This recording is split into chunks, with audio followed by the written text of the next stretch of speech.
ಇದ್ದಾರೆ. ಅವರು ಈ ಸರ್ಕಾರ ಬಂದು ಈಗಾಗಲೇ ಸುಮಾರು 20 ತಿಂಗಳುಗಳನ್ನು ಸಂಪೂರ್ಣ ಮಾಡಿದ್ದಾರೆ. ಈ 20 ತಿಂಗಳಲ್ಲಿ ನಾವು ಯಾವುದಾದ್ರೂ ಒಂದು ಅಭಿವೃದ್ಧಿ ಕೆಲಸಗಳನ್ನ ನೋಡ್ತೀವಿ ಅಂತ ಹೇಳಿದ್ರೆ ಯಾವುದಾದ್ರೂ ಒಂದು ಬೃಹತ್ ಯೋಜನೆಗಳನ್ನಾಗಲಿ ಇಲ್ಲಿವರೆಗೂ ಕೂಡ ಈ ಸರ್ಕಾರ ಬಂದರಿಂದ ಯಾವುದೇ ಒಂದು ನಾವು ಯೋಜನೆಗಳನ್ನು ನೋಡಕ್ಕಾಗಲಿಲ್ಲ. ಈ ಸರ್ಕಾರ ಬರೀ ಗುಂಗ್ನಲ್ಲಿದೆ. ಅಂದ್ರೆ 5 ಪಂಚ ಗ್ಯಾರಂಟಿಗಳಲ್ಲಿ ನಮ್ಮ ಸರ್ಕಾರ ಬಂತು ಅಂತೇಳಿ ಉಪಮುಖ್ಯಮಂತ್ರಿಗಳು ಮುಖ್ಯಮಂತ್ರಿಗಳು ಯಾವಾಗಲೂ ಕೂಡ ಅದನ್ನ ಹೇಳ್ತಿರ್ತಾರೆ. ಈ ಗ್ಯಾರಂಟಿ ಯೋಜನೆಗಳಂತ ಅಂದ್ರೆ ಅಭಿವೃದ್ಧಿ ಅನ್ಕೊಂಡ್ಬಿಟ್ಟಿದ್ದಾರೆ. ಒಂದು ಸಮಗ್ರ ಅಭಿವೃದ್ಧಿ ಆಗ್ಬೇಕಾದ್ರೆ ಕರ್ನಾಟಕದಲ್ಲಿ ಭವಿಷ್ಯದ ಕರ್ನಾಟಕವನ್ನು ನಿರ್ಮಾಣ ಮಾಡಬೇಕಾದ್ರೆ ಅದಕ್ಕೆ ಆದ ಒಂದು ಚಿಂತನೆಗಳಿರಬೇಕು, ಯೋಜನೆಗಳಿರಬೇಕು. ಬಹಳ ಮುಖ್ಯವಾಗಿ ಸಾಮಾನ್ಯ ಜನಗಳು ಕೇಳುವಂಥದ್ದು, ಹಳ್ಳಿಗಳ ಗ್ರಾಮೀಣ ಪ್ರದೇಶದಲ್ಲಿರ್ಬೋದು, ಸಾಮಾನ್ಯ ನಾಗರಿಕರು ಕೇಳುವಂಥದ್ದು ಒಂದು ಒಳ್ಳೆ ರಸ್ತೆ ಕೇಳ್ತಾರೆ, ಒಂದು ಒಳ್ಳೆ ಆಸ್ಪತ್ರೆ ಕೇಳ್ತಾರೆ, ಒಂದು ಒಳ್ಳೆ ಕುಡಿಯೋ ನೀರನ್ನ ಕೇಳ್ತಾರೆ, ಒಂದು ಒಳ್ಳೆ ಶಾಲೆಯನ್ನ ಕೇಳ್ತಾರೆ, ಒಂದು ವಿದ್ಯುತ್ತಿನ ಸಂಪರ್ಕವನ್ನ, ಒಂದು ಗುಣಮಟ್ಟದ ವಿದ್ಯುತ್ತಿನ ಸಂಪರ್ಕವನ್ನ ಕೇಳ್ತಾರೆ. ಆದರೆ ಈ ಸರ್ಕಾರ ಗ್ಯಾರಂಟಿಗಳಂತ ಹೇಳಿದ್ರೆ ಭವಿಷ್ಯದ ಕರ್ನಾಟಕವನ್ನು ನಿರ್ಮಾಣ ಮಾಡುವಂತ ಯೋಜನೆಗಳು ಅಂತ ಹೇಳಿ ಗುಂಗಿನಲ್ಲಿ ಇದ್ದಾರೆ. ಆದರೆ ಈ ಗುಂಗಿನಲ್ಲಿ ಇವರು ಚುನಾವಣೆಗೆ ಹೋದ್ರು, ಪಾರ್ಲಿಮೆಂಟ್ ಚುನಾವಣೆಯಲ್ಲಿ. ಆದ್ರೆ 2 ಅಂಕೆನೂ ಕೂಡ ಇಲ್ಲ ಅವ್ರಿಗೆ. ಆದ್ರೆ ಈ ಗ್ಯಾರಂಟಿ ಯೋಜನೆಗಳು ಫೇಲ್ಯೂರ್ ಆಗಿದೆ ಅಂತ ಹೇಳಿ ನಮಗಂತೂ ಅನ್ಸಿದೆ, ಅವ್ರಿಗೆ ಅನ್ಸಿದೆಯಲ್ಲೋ ಗೊತ್ತಿಲ್ಲ. ಆದ್ರೆ ಇವತ್ತು ನೀರಾವರಿ ಯೋಜನೆಗಳು, ಇವತ್ತು ಈಗ ಈ ರಾಜ್ಯದ ನೀರಾವರಿ ಯೋಜನೆ ನಮ್ಗೆ ಗ್ಯಾರಂಟಿ ನಮ್ಮೂರವ್ರಿಗೆ ಕೊಡ್ಬಿಡಿ ಅಂತ ಹೇಳ್ಬಿಡಿ. ನಮ್ಗೆ ಗ್ಯಾರಂಟಿ ಯೋಜನೆಗೆ ಆ ಸರ್ಕಾರ ಕೊಟ್ಟಿದೆ, ನಮ್ದೇನು ವಿರೋಧ ಇಲ್ಲ. ಉಳ್ಳವ್ರಿಗೆ ಕೊಡೋದಕ್ಕೆ ನಮ್ದು ವಿರೋಧ ಇದೆ. ಯಾರು ಬಡವರಿದ್ದಾರೋ ಅವ್ರಿಗೆ ಕೊಡೋದಕ್ಕೆ ನಮ್ದೇನು ತಕರಾರಿಲ್ಲ. ಎಲ್ರಿಗೂ ಜನಸಾಮಾನ್ಯರಿಗೆ ಕೊಡುವಂತದ್ರಲ್ಲಿ, ಶ್ರೀಮಂತರಿಗೂ ಕೊಡೋದ್ರಲ್ಲಿ ನಮ್ದು ವಿರೋಧ ಇದೆ. ಇವತ್ತು ನಮ್ಮ ಜಿಲ್ಲೆಗೆ 2 ಬಾರಿ ಮುಖ್ಯಮಂತ್ರಿಗಳು ಬಂದ್ರು. ಏನು ಸಾಮಾನ್ಯ ಸಭಾಧ್ಯಕ್ಷರೇ 2 ಕಾರ್ಯಕ್ರಮಗಳಿಗೆ ಬಂದ್ರು. ಅವರು ಮುಖ್ಯಮಂತ್ರಿಯಾಗಿ ಸೆಪ್ಟೆಂಬರ್ ತಿಂಗಳೇನೋ ಬಂದ್ರು. ಒಂದು ಉದ್ಘಾಟನೆ ಮಾಡಿದ್ರು, ಒಂದು ಅಭಿವೃದ್ಧಿ ಯೋಜನೆಗಳನ್ನ ಉದ್ಘಾಟನೆ ಮಾಡಿದ್ರು. ಹಿಂದಿನ ಸರ್ಕಾರ ಕೊಟ್ಟಿದ್ದು ಒಂದು ಶಾಲೆ ಇತ್ತು ನಮಗೆ, ಒಂದು ಕೆಪಿಸಿ ಶಾಲೆ. 1,20,00,000 ಅನುದಾನ ಬಿಡುಗಡೆ ಆಗಿತ್ತು, ಟೆಂಡರ್ ಆಗಿತ್ತು. ಟೆಂಡರ್ ಆಗಿ ಮುಖ್ಯಮಂತ್ರಿಗಳು ಶಂಕುಸ್ಥಾಪನೆಯನ್ನು ಮಾಡಿದ್ರು, ಕಲ್ಲು ಹಾಕಿದ್ರು. ಅದಕ್ಕೆ ಅದು ಹಾಕಿದ್ಮೇಲೆ ಟೆಂಡರ್ ಆಗಿತ್ತು, ಅಗ್ರಿಮೆಂಟ್ ಸ್ಟೇಜ್ ಅಲ್ಲಿ ಇತ್ತು. ಅದಾಗಿ ಇವತ್ತು ಕಲ್ಲಾಕಿ ಇವತ್ತು ಇನ್ನೊಂದು ಕಾರ್ಯಕ್ರಮಕ್ಕೂ ಮುಖ್ಯಮಂತ್ರಿಗಳು ಬಂದ್ರು. ಇವತ್ತು ಆ ಶಂಕುಸ್ಥಾಪನೆ ಮಾಡಿದ್ರಲ್ಲ ಮುಖ್ಯಮಂತ್ರಿಗಳು, 1,20,00,000 ಹಿಂದೆ ಕೊಟ್ಟಿದ್ದಂತ ಸರ್ಕಾರನ ಏಕಾಏಕಿ ಹಣ ವಿಡ್ರಾ ಮಾಡಿಬಿಟ್ರು. ಸುಮಾರು 1000 ಮಕ್ಕಳು ಓದುವಂತ ಒಂದು ಶಾಲೆಯಲ್ಲಿ ಶಂಕುಸ್ಥಾಪನೆ ಮಾಡಿದಂತ ಮುಖ್ಯಮಂತ್ರಿಗಳು ಕಲ್ಲನ್ನ ಅನಾವರಣ ಮಾಡಿ ಇವತ್ತು ಹಣ ಬಿಡುಗಡೆ ಮಾಡದಲೆ ವಾಪಸ್ ತಗೊಂಡವ್ರೆ. ಅಂದ್ರೆ ಈ ಸರ್ಕಾರದ ಪರಿಸ್ಥಿತಿ ಯಾವ ರೀತಿ ಇರೋದನ್ನ ಸರ್ಕಾರವೇ ಇದಕ್ಕೆ ಉತ್ತರ ಕೊಡ್ಲಿ. ಕೊಡ್ಬೇಕು ನನಗೆ, ಬಡವರಿಗೆ, ಜಮೀರ್ ಅಹಮದ್ ಅವರು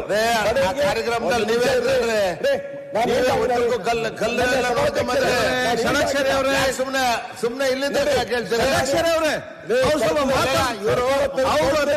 ಶಂಕುಸ್ಥಾಪನೆ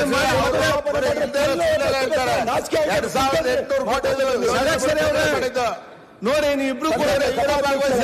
ನೀವು ಇಬ್ರು ಕೂಡ ತುಮಕೂರು ಜಿಲ್ಲೆಯವರು, ಕೆಡಿಪಿ ಸಭೆಯಲ್ಲಿ ಕೂತ್ಕೊಂಡು ಚರ್ಚೆ ಮಾಡಿ ಎಷ್ಟು ಬೇಕಾದ್ರೂ ಮುಡಿಸಿ.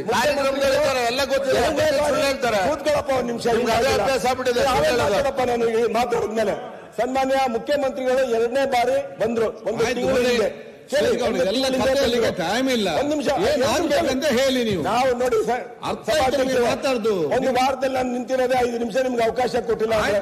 ಆಯ್ತು, ಮುಗಿಸ್ಬಿಡ್ತೀನಿ. 5 ನಿಮಿಷ. 2ನೇ ಬಾರಿ ಒಂದು ತಿಂಗಳಿಂದ ನಮ್ಮ ಜಿಲ್ಲೆಗೆ ಬಂದ್ರು ಕಾರ್ಯಕ್ರಮಕ್ಕೆ ಬಂದು ಶಂಕುಸ್ಥಾಪನೆಗೆ ಬಂದ್ರು. ನಾನು 1,700 ಕೋಟಿ ಅಭಿವೃದ್ಧಿಗೆ ಶಂಕುಸ್ಥಾಪನೆ ಅಂತ ಹೇಳಿದ್ರು. ನಾನು ಜಿಲ್ಲಾ ಅಧಿಕಾರಿಗಳ ಹತ್ರ ತರಿಸ್ಕೊಂಡೆ ಲಿಸ್ಟ್ ನ. ತರಿಸ್ ನೋಡ್ತಾರೆ ಏನೇನಲ್ಲ ಅಭಿವೃದ್ಧಿ ಅಂತ ಹೇಳಿದ್ರೆ, ಒಂದು ಜಲ್ ಜೀವನ್ ಮಿಷನ್ ಕೇಂದ್ರ ಸರ್ಕಾರ ಮತ್ತೆ ರಾಜ್ಯ ಸರ್ಕಾರದ ಯೋಜನೆ, ಇನ್ನೊಂದು ಮೈನ್ಸ್ ಅಲ್ಲಿ ಸೆಂಟ್ರಲ್ ಗವರ್ಮೆಂಟ್ ಸೆಸ್ ಕಲೆಕ್ಟ್ ಮಾಡಿರೋಂಥದ್ದನ್ನ ಕೊಟ್ಟಿದ್ರು. ಎಲ್ಲಾ ತೆಗೆದು ನೋಡ್ರೆ ರಾಜ್ಯ ಸರ್ಕಾರದ ₹1 ಹಣ ಇರಲಿಲ್ಲ. ಅಂದ್ರೆ ಅದರಲ್ಲಿ 3 ಯೋಜನೆಗಳನ್ನ ಮುಖ್ಯಮಂತ್ರಿಗಳು, ಎತ್ತಿನೊಳೆ ಯೋಜನೆ ಇವತ್ತು ಅನುಷ್ಠಾನ ಆಗಬೇಕು. ಸುಮಾರು 16,500 ಕೋಟಿ ಹಣ ಖರ್ಚು ಮಾಡಿದೆ ಸರ್ಕಾರ. ನಮ್ಮ ತುಮಕೂರು ಜಿಲ್ಲೆಗೆ ಮತ್ತೆ ಅರಸೀಕೆರೆ ಭಾಗಕ್ಕೆ ನೀರು ಬರಬೇಕು. ಆದ್ರೆ ಮಧುಗಿರಿ ಮತ್ತೆ ಕೋಟಗೆರೆ ನಮ್ಮ 2 ಸಚಿವರಿದ್ದಾರೆ, KN ರಾಜಣ್ಣ ಅವರು ಮತ್ತೆ ನಮ್ಮ ಪರಮೇಶ್ ಸಾಹೇಬ್ರು. ಇವರು 2ಕ್ಕೂ ಕೂಡ ಒಂದು ವರ್ಕ್ ಆರ್ಡರ್ ಕೊಟ್ಟಿದ್ರು. ಸುಮಾರು 150 ಕೆರೆಗಳಿಗೆ, ಮಧುಗಿರಿಯಲ್ಲಿ ಒಂದು 75 ಕೆರೆಗಳು ಮತ್ತೆ ಕೋಟಗೆರೆಯಲ್ಲಿ 75 ಕೆರೆಗಳನ್ನು ತುಂಬಿಸೋದಕ್ಕೆ 250 ಕೋಟಿ ಪ್ರತಿಯೊಂದು ತಾಲೂಕಿಗೆ. ನಾನು ಅದಕ್ಕೇನಾದ್ರೂ ಶಂಕುಸ್ಥಾಪನೆ ಮಾಡ್ತಾರೆ, ನಮ್ಮ ಜಿಲ್ಲೆಗೆ ಒಂದಷ್ಟು ಹಣ ಬರುತ್ತೆ ಅಂತ ಹೇಳಿ ಬಹಳ ಖುಷಿಯಾಗಿದ್ದೆ ನಾನು. ಆದ್ರೆ ಅದಕ್ಕೂ ಕೂಡ ₹1 ಹಣ ಬಿಡುಗಡೆ ಮಾಡಲಿಲ್ಲ. ಅಂದ್ರೆ ಬರೀ ವರ್ಕ್ ಆರ್ಡರ್ ಮಾತ್ರ, ಅಡ್ಮಿನಿಸ್ಟ್ರೇಟಿವ್ ಆರ್ಡರ್ ಮಾತ್ರ ಇದೆ. ಆದ್ರೆ ರಂಗನಾಥ್ ಅವರು ಇದಾರಲ್ಲ, ಕುಣಿಗಲ್ ಕ್ಷೇತ್ರಕ್ಕೆ ಎಕ್ಸ್ಪ್ರೆಸ್ ಕ್ಯಾನಲ್ 9,000 ಕೋಟಿ ಬಿಡುಗಡೆ ಮಾಡಿದ್ರು. ಹಿರಿಯರಾಗಿರುವಂತ 25 ವರ್ಷದಿಂದ ಕುಣಿಗಲ್ಲಾಗಿರೋ ಇದು ಇವ್ರು ಮಾಡ್ತಾ ಇರೋದು ನಮ್ಮ ಸರ್ಕಾರ ಮಾಡ್ಕೊಟ್ಟಿದ್ದಕ್ಕೆ ವಿರೋಧ ಮಾಡೋದು ಎಷ್ಟು ಸರಿ ಇವರು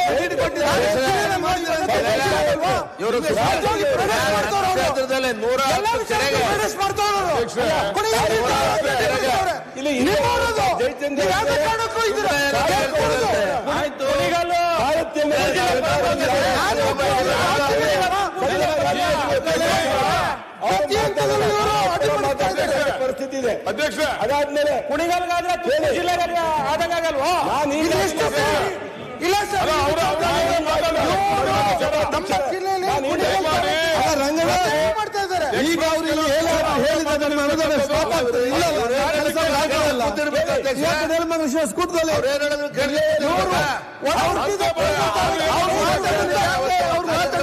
ಕೆಲಸ ಆಗ್ತದೆ ಬಂದಿದ್ದಾರೆ. ಎಲ್ಲರೂ ಜಿಲ್ಲೆಯಲ್ಲಿ 2 ವರ್ಷ ಬಂದಿದ್ದಾರೆ, ಭಾಗವಹಿಸಿದ್ದಾರೆ. ನಿಮ್ಮ ಕ್ಷೇತ್ರದ ಬಗ್ಗೆ ಜಿಲ್ಲೆಯಲ್ಲಿ ಕುಣಿಗಲ್ ತಾಲೂಕಲ್ಲಿ ಜನ್ಮ ಕೊಟ್ಟಿದ್ದಾರೆ. ಕುಣಿಗಲ್ ತಾಲೂಕಿನ ರೈತರಿಗೆ ಮೋಸ ಮಾಡ್ತಾ ಇದ್ದಾರೆ. ನಿಮ್ಮ ಕ್ಷೇತ್ರದ ಬಗ್ಗೆ ಹೇಳಿ. 25 ಕೋಟಿ ಅನುದಾನವನ್ನ ಪ್ರತಿಯೊಬ್ಬ ಕಾಂಗ್ರೆಸ್ ಶಾಸಕರಿಗೆ ಘೋಷಣೆ ಮಾಡಿದ್ರು. ಅದರಲ್ಲಿ ನಮ್ಮ ಜೆಡಿಎಸ್ ಮತ್ತೆ ಕಾಂಗ್ರೆಸ್ ಬಿಜೆಪಿಯ ಶಾಸಕರಿಗೆ ಇಲ್ಲಿವರೆಗೆ 1 ರೂಪಾಯಿ ಅನುದಾನ ತಾರತಮ್ಯ ಯಾವ ರೀತಿ ಇದೆ? ಅಟ್ಲೀಸ್ಟ್ ಅವ್ರಿಗೆ 25 ಕೋಟಿ ಕೊಟ್ಟಾಗ ನಮ್ಗೆ 10 ಕೋಟಿ ಕೊಡ್ಬೋದಾಯ್ತು. ಅದರಲ್ಲೂ ತಾರತಮ್ಯ. ಇವ್ರಿಗೆ 8 ಕೋಟಿ ಕೊಟ್ಟರು, ಕೆ ರಂಗನಾಥ್ ಅವ್ರಿಗೆ 40 ಕೋಟಿ ಕೊಟ್ರು, ಜಯಚಂದ್ರ ಅವ್ರಿಗೆ 5 ಕೋಟಿ ಕೊಟ್ರು, ರಾಜಣ್ಣ ಅವ್ರಿಗೆ ಏನು ಕೊಟ್ಟಿಲ್ಲ. ಅಂದ್ರೆ ತಾರತಮ್ಯ ಯಾವ ರೀತಿ ಇದೆ ಅಂತ ಹೇಳಿ ಸೀನಿಯರ್ ಲೀಡರ್ ಬಿಜೆಪಿ ಸರ್ಕಾರದಲ್ಲಿ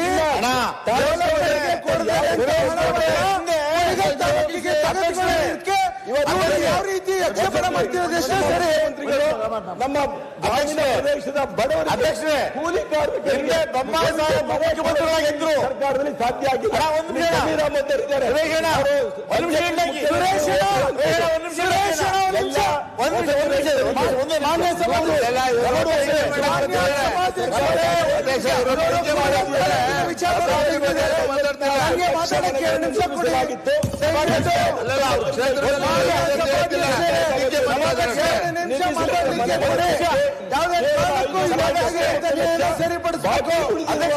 ಹನ್ನೆರಡು ಲಕ್ಷಗಳ ಹೊಣೆಗಾರಿಕೆ ನಮ್ಮ ಸರ್ಕಾರದಲ್ಲಿದೆ.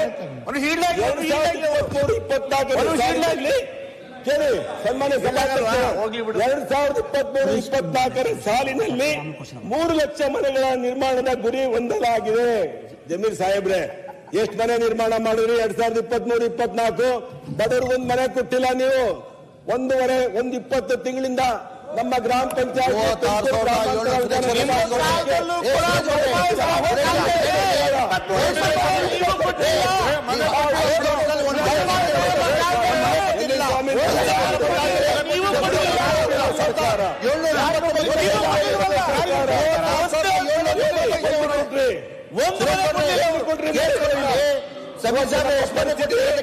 ಸುರೇಶ್ ಸನ್ಮಾನ್ಯ ಸಭಾಧ್ಯಕ್ಷರೇ, ಒಂದು ನಿಮಿಷ ಕೇಳಿಲಿ. ಎಷ್ಟು ಮನೆಗಳು ಕೊಟ್ಟಿದ್ದೀರಲ್ಲ? ನಿಮ್ಮ ಕಾಲದಲ್ಲಿ ಒಂದು ಮನೆನೂ ಸ್ಯಾಂಕ್ಷನ್ ಮಾಡಿಲ್ಲ, ಒಂದು ಮನೆನೂ ಸಾಧ್ಯ ಆಗಿಲ್ಲ. 36,789 ಮನೆಗಳು ಪೆಂಡಿಂಗ್ ಕಣ್ಮುಂದನೇ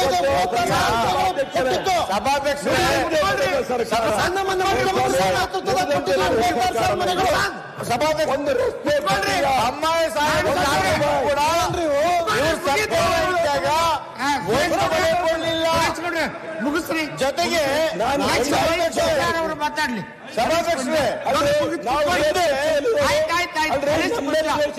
ನಮ್ಗೆ ಓಟ್ ಹಾಕಿರೋ ಜನರಿಗೆ ಸರ್ಕಾರಕ್ಕೆ ನಾವು ಕೂಡ ಮುಖ ಶಾಸಕರಾಗಿದ್ದೇವೆ.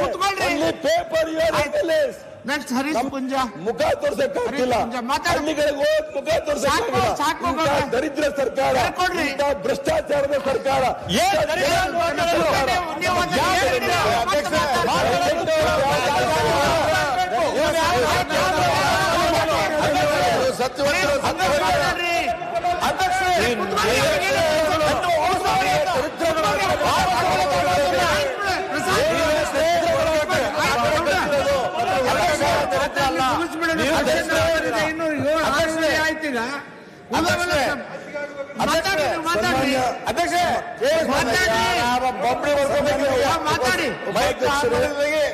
ಅಧ್ಯಕ್ಷರೇ, ಕುತ್ಕೊಳ್ರಿ. ಹಿರಿಯ ಅಧ್ಯಕ್ಷರೇ, ಅವರು ದಲಿತರು ಅಂತ ಹೇಳಿ ಈ ನಾವು ಯಾಕೆ ಮಾತಾಡ್ತಾರೆ? ಅಣ್ಣ, ಸುರೇಶ್ ಅವ್ರು ಗೌಡ್ರು ಮಾತಾಡಿ ಮುಗಿಸಿದ್ರು. ಏ ಸ್ವಾಮಿ, ನೀವು ಅಧ್ಯಕ್ಷರೇ, ಅವ್ರು ಮಾತಾಡಿ ಅವರು ಮುಗಿಸಿದ್ರು. ತಾವು ಕುತ್ಕೊಳ್ರಿ. ದಲಿತರು ಹಾಕ್ಸ್ಕೊಂಡಿಲ್ವಾ ಅವರು? ಅಲ್ಲ ಅವ್ರು ಗೆದ್ದಿಲ್ವಾ? ಅವ್ರು ಮುಗಿದವ್ರದ್ದು. ದಲಿತರ ಭಾಷೆ ಈಗ ಅವ್ರು ಮಾತಾಡೋಕೆ ಅವಕಾಶ ಕೊಟ್ಟರೆ ತಾವು ಕುತ್ಕೊಳ್ರಿ. ನಾವು ಕುತ್ಕೊಳ್ರಿ. ಅಧ್ಯಕ್ಷರೇ, ಏನು ಸರ್ಕಾರ ಅವರ ಅಲ್ಲ, ಅವ್ರು ಮುಗಿದವ್ರದ್ದು, ಅವ್ರು ಮಾತಾಡಿದ್ರು. ಯಾಕೆ ಮಾತಾಡ್ತಾರೆ? ಈಗ ಆಮೇಲೆ ಕ್ವಶನ್ ಆನ್ಸರ್ ಇದೆ. ಅಭಿವೃದ್ಧಿ ಕುಂಠಿತ ಸಮಯ ಆಗಿದೆ ಸಾಕಷ್ಟು. ಸಭಾಧ್ಯಕ್ಷರ ಮೂಲಕ ನಾನು ಗಮನಕ್ಕೆ ತರಲಿಕ್ಕೆ ಇಚ್ಛಪಡುತ್ತೇನೆ. ಸನ್ಮಾನ್ಯ ಸಭಾಧ್ಯಕ್ಷರೇ, ಈ 2 ವರ್ಷದ ಅವಧಿಯಲ್ಲಿ ಆಮೇಲೆ ಅತ್ಯಂತ ಹೆಚ್ಚು ಸಾಕಷ್ಟು ಮಳೆ ಮಾತಾಡ್ತಾರೆ. ಬಂದಿರುವ